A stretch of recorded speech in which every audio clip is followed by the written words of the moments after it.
I pledge allegiance to the flag of the United States of America and to the republic for which it stands, one nation, under God, indivisible, with liberty and justice for all.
Fourscore and 7 years ago, our fathers brought forth upon this continent a new nation, conceived in liberty and dedicated to the proposition that all men are created equal. Now we are engaged in a great civil war, testing whether that nation or any nation so conceived and so dedicated can long endure. We are met here on a great battlefield of that war. We have come to dedicate a small portion of that field as a final resting place for those who here gave their lives that the nation might live. It is altogether fitting and proper that we should do this. But in a larger sense, we cannot dedicate, we cannot consecrate, we cannot hallow this ground. The brave men, living and dead, who struggled here have consecrated it far above our poor power to add or detract. The world will little note, nor long remember what we say here, but can never forget what they did here. It is for us, the living rather, to be here dedicated to the unfinished work which they have thus far so nobly advanced. It is rather for us to be dedicated here to the great task remaining before us, that from these honored dead we take increased devotion to the cause for which they gave their last full measure of devotion.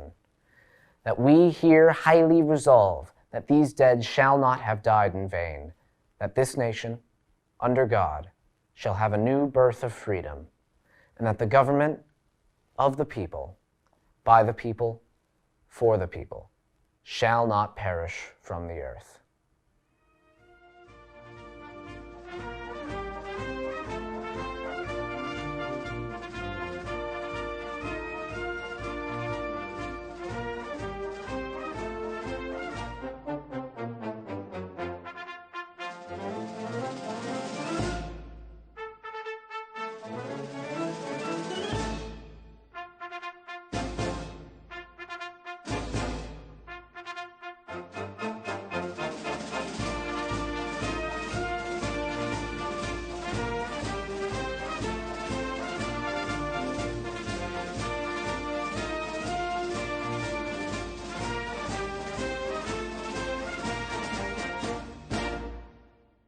Memorial Day is a time for recalling the sacrifice of those who gave their lives in service to the United States, for the defense of the people of this republic, and for our democratic form of government, for our way of life.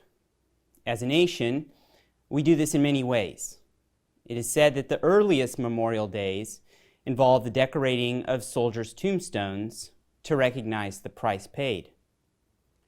Today, across the nation, we celebrate Memorial Day with parades, speeches, gatherings, and perhaps most prominently, we think of Memorial Day as the first day of summer, that great American season of sport and American food, crowned by our Independence Day in July. It is fitting that this summer season begins with Memorial Day, because it is the fallen members of the services who have secured this place and this way of life against those who would threaten it. In the Army, we refer to these persons as the fallen, with a capital F. We remember them often, and we remember them personally. In the units of my regiment, for example, on the day that one of our own made the ultimate sacrifice, we gather around a special place. In my battalion, this was on our hallowed memorial field called Gabriel Field at Fort Campbell, Kentucky. On that field, a tree grows to represent each fallen soldier. It's marked with a plaque bearing the name of the soldier, the date and place that he was killed, and often it's decorated with trinkets recalling his life, placed there by his friends and his family. It's the same field where we stand in formation, and that is where we stand in our ranks to mark the change of command or to celebrate the heritage of the unit. And the trees recall our past brothers standing with us in memory. On the anniversary of their sacrifice, we will gather around their tree and recount their life. What matters most are the virtues and the humor, the soldierly skill, and the commitment of the one we remember. We tell stories about who the soldier was. Often, the family of the soldier is present. It's deeply moving and deeply personal. Those of us that gather never leave unchanged. The memory calls us to higher virtue, deeper commitment, and renewed promise to the family members left behind. So, for my battalion, these little Memorial Days happened frequently. As a nation, we do this collectively once a year, and we must not let the opportunity pass us by. Just as memorials on Gabriel Field fortified everyone to the core, so our National Memorial Day holds the promise of fortifying us as a people. We must remember our national fallen, not just their sacrifice in a vague kind of way, but in a reflective way, just as the early Memorial Day decorators did when they went to the cemeteries to place flowers, flags, and wreaths on gravestones. The time taken, the action of decorating, the silence, all of this truly honors the fallen in the best way that we, the living, can do. And it also leaves few who do this unmoved. Perhaps the best Memorial Day remembrance, then, is personal. For those who know fallen service members and their families, this is a vivid part of their lives, a profoundly felt sacrifice when they recall the absence of their loved one today. I remember here my own friend, Jonathan Farmer. Serving together in the 5th Special Forces, he always placed his family first. We sent our children to the same school. He was a volunteer watchdog at the school, which was a program for dads to be present at the school and help with various things like pick up and drop off. He was a kind and a good man. He loved his family, and he loved his country and our way of life. Some said he was a gentle giant. He was also a U.S. Army Special Forces warrant officer and highly trained. On January 16th, 2019, he was on a mission in northern Syria against the Islamic State, and he was killed in an ambush. He did not come home. The lives of his family and friends were altered irrevocably. John's life was sacrifice. He laid down his life for his friends, the highest form of love. Knowing that, reflecting on that, memorializing that, is right and just for a society that prizes its freedom. This kind of personal memorializing is becoming increasingly difficult as fewer and fewer people personally know the fallen. But I think it is possible in other ways. As a guest of Medfield, I've been impressed with the presence of memorials found in the town honoring fallen soldiers. For example, on street corners, one can find elevated plaques, usually identified with twin American flags flying, that tell in succinct and dignified fashion how a service member made the ultimate sacrifice. Pick one of these plaques and read the story this Memorial Day. Reflect on the life, virtues, commitment, and service that the story portrays. Consider a moment of silence, however brief, to remember and to memorialize. Then begin again with a deeper appreciation for the cost of our freedom and with a stronger sense of the nation that these people, ordinary in life but extraordinary in courage, gave their lives for.